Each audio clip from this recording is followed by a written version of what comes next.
All right, so the first thing we're going to look at is the difference between a void and a value returner. Now, we're going to start with void functions because I believe they're easier to do, okay? We're going to use a trick when we do void functions, and then we're going to start them with a verb, okay? So if I write a function that prints a menu, rather than calling it menu, I'm going to put a verb in front of it, and I'm going to call it print menu, and that would be a void function, okay? So if I wanted to write a function that printed a menu, and let's say that I'm going to write a do while, which is pretty common to do inside a main.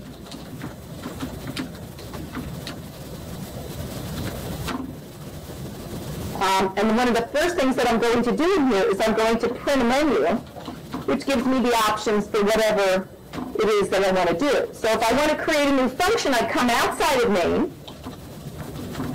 I usually put a line of stars in front of it, right? Oftentimes I'll say a little description.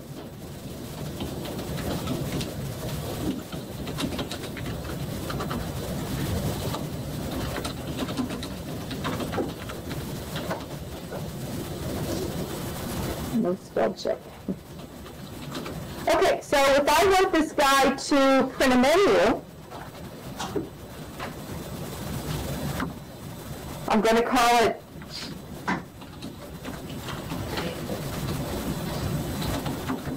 this guy has no arguments, but it's still going to have the parentheses here. Okay, so no arguments, but that all functions have the parentheses following it. And then all this guy is going to do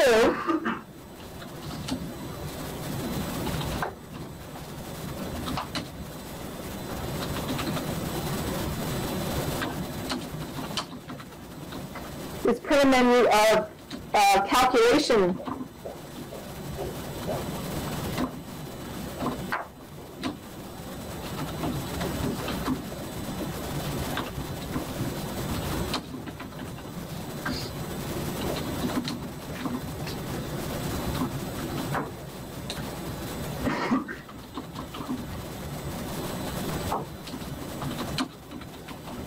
And then what should option 4 be? Look at my name.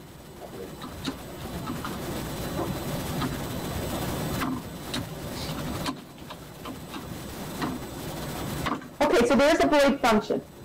Notice the caps. Notice I've called it up here. Okay. Now, there's something else that you have to do in C++. Let's just take that out.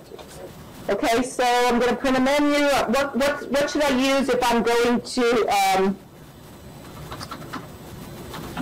what other structure should I use here? If I have a menu, in what should I typically use besides the do while? Switch.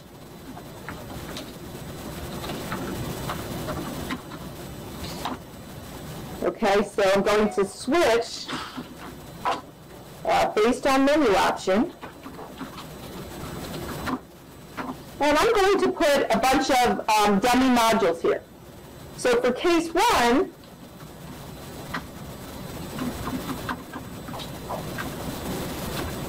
I'm going to say do add.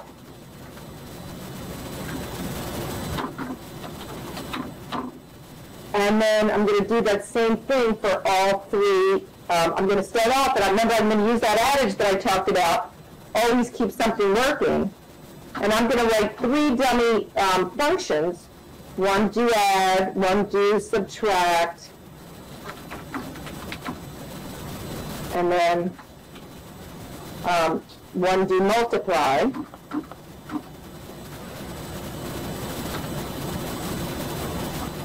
And these are the calls. And then I need a case 4, which says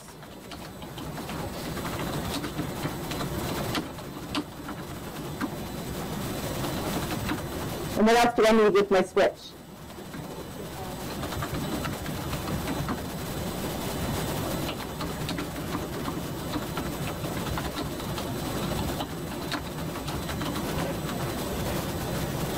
Okay, so there's the end of my switch, and then so now I have a do add, a do subtract, so I come down here, And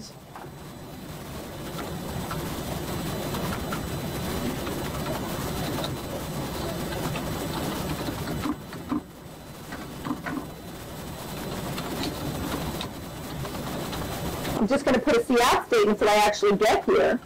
But I'm not going to write any code yet because I'm going to make this what I call a dummy module and get the main guy working first and then worry about those other guys. So basically I just need to make 3 dummy modules that look just like this guy.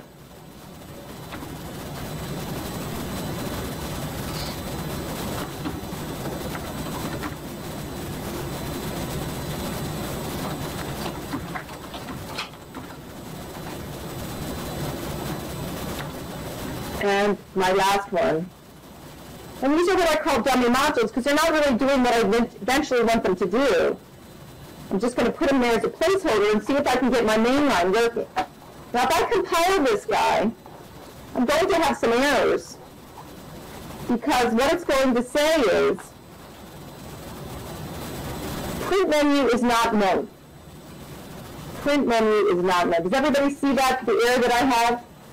So C++ requires you to do another step whenever you use a function.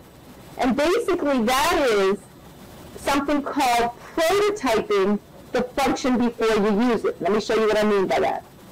So because basically what happened when the compiler got here, what happened? It didn't know what that was. So C++ requires you to declare before you use. I don't have to do it here. I can actually, I'm going to move this after using namespace. Every function must be what we call prototyped, which basically is a promise to say it's coming later. So I need to do that to all 3 functions, and it just says, okay, there's a void function called doAdd, and it's coming later, and I need to do the same thing for that guy. So that's what we call a function prototype. And it's necessary in C++. Question? You said on one of them you did do molt. If they don't match, I'm going to have a problem. Let's see. Do subtract, do molt. They have to exactly match. Yeah.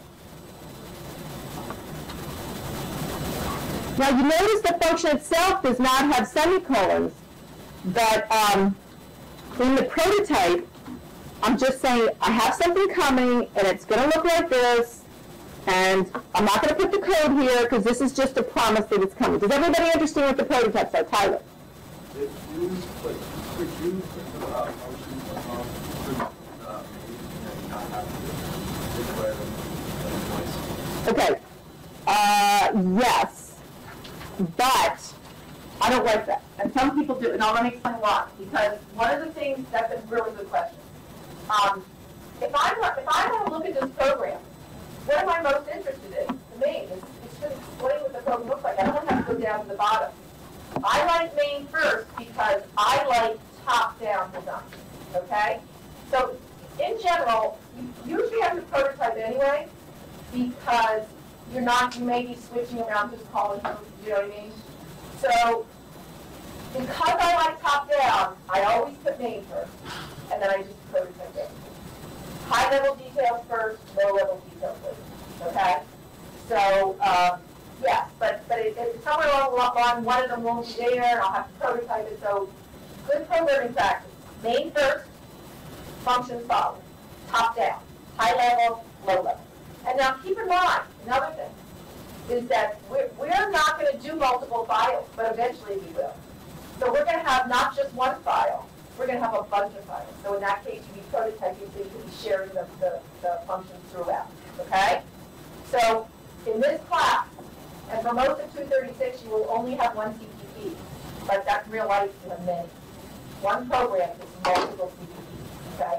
But only one main. All right? So, and Java, you don't have to prototype. You know, it goes ahead and does across. The compiler obviously looks down. All right? Does everybody understand what a prototype is? So now this should work, if someone haven't done something done. Yes, I have.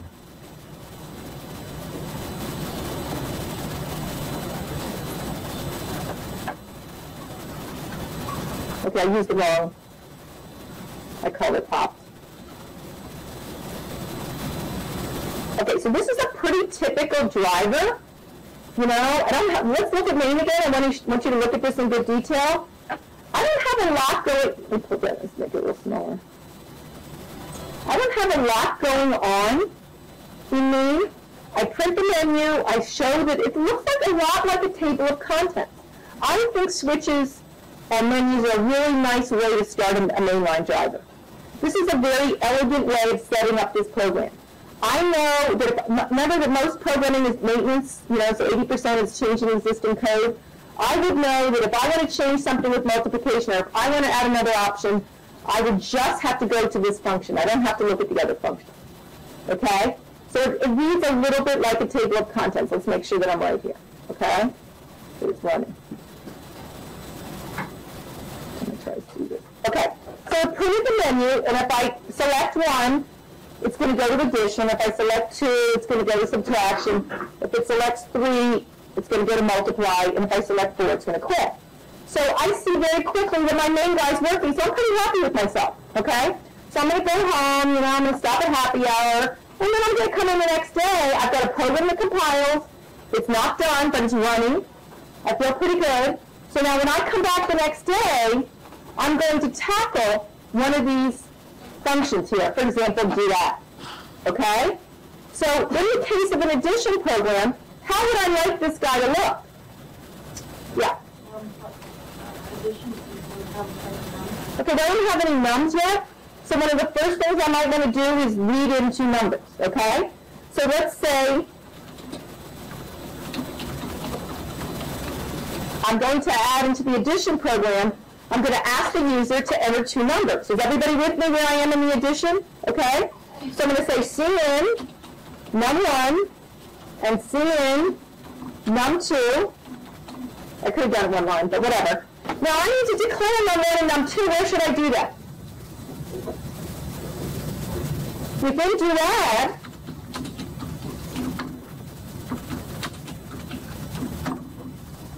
and what scope do these 2 variables have? What scope? What do I mean by scope again? I forget. What does scope mean? What does scope mean? Who remembers? Where I can see it, exactly. A scope of a variable is where it can be seen. Does that make sense? We have 2 scopes. That's the easy part. One is global, which means the whole program, and the other is local, and this specifically is local to what? What num1 and num2 are local to what? Do add, only to that function. Does everybody see that? Okay? So that's easy, right? That is a side effect of having functions. So we've added num1 and num2. That's only known inside do add. Okay? So now I'm going to print the sum. Let's do this just like I'm doing a pretty main. Little, oops, I didn't mean to do it there. Space between the declarations and the, and now I'm going to print out the sum.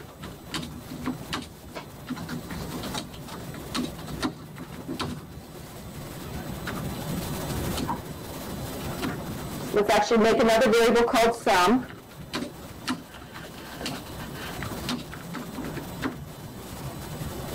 And I'm going to print out,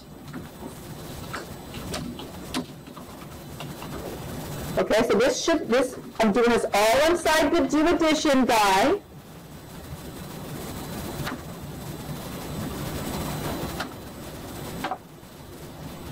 I forgot to declare sum, so I need to also declare that inside here.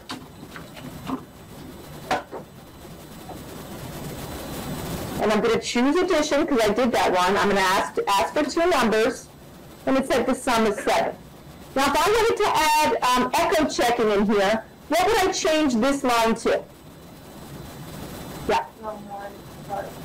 Okay, so let's say we say the sum of, and then we put num1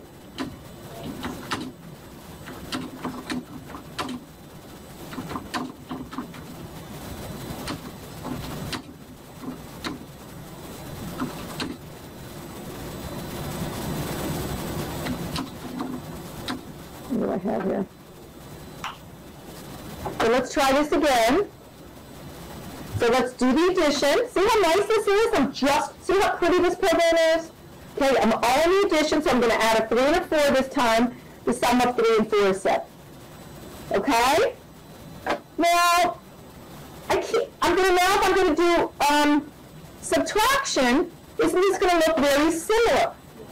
So let's actually scoot the code from subtraction, and we'll break down and steal that.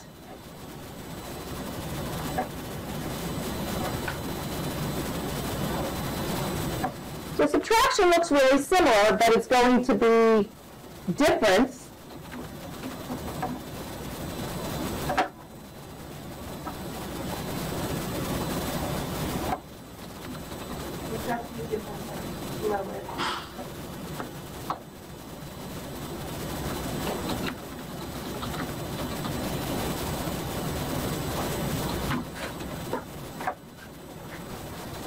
So now I've just written part 2, and I'm going to enter 2 numbers, and it says the difference is -1. Now what do you notice about the first 3 lines of sum and the first 3 lines of difference?